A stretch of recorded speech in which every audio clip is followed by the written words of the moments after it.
A imaxe dun Cristo volve presidir as ruínas de Santa Mariña en Cambados. Operarios do Concello instalaron esta mañá no altar a obra do escultor Francisco Leiro, que ocupa este lugar por terceiro verán consecutivo. Ese era un Cristo que se fixo para unha exposición en México no seu momento, que posteriormente considerou que a dimensión era un pouquiño máis grande do que quería, e, bueno, pois fixo outro e deixou este no seu taller. Entonces todos os anos os coloca desde o primeiro ano. A figura de case 3 metros está realizada en madeira policromada, de aí que se retire ao finalizar o verán para evitar a súa exposición o inverno e a época de chuvias, que poderían provocar o seu deterioro. É unha obra, como sabedes, moi grande, de 3 metros. El di que para ali queda un pouco grande, pero, bueno, tamén esa impresión e esas características da obra de Leiro, pois, bueno, non deixa de complementar o que é Santa Mariña, que é un espacio pois singular e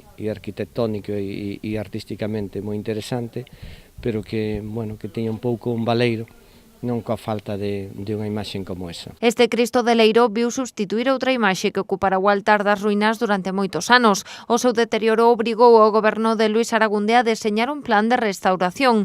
O proxecto foi paralizado polo cuatripartito polo seu elevado custo, 7.500 euros. Nos encontramos con un proxecto de restauración que tiña 3 fases, e que, bueno, se entendía que a última debería facerse tamén, que a última era recuperar a policromía, xa que era un Cristo que, como estaba en exterior, se foron dando mans de barniz e xa estaba así en un estado bastante deteriorado, aparte do efecto da carcoma. Estamos falando dunha restauración de 7.500 euros.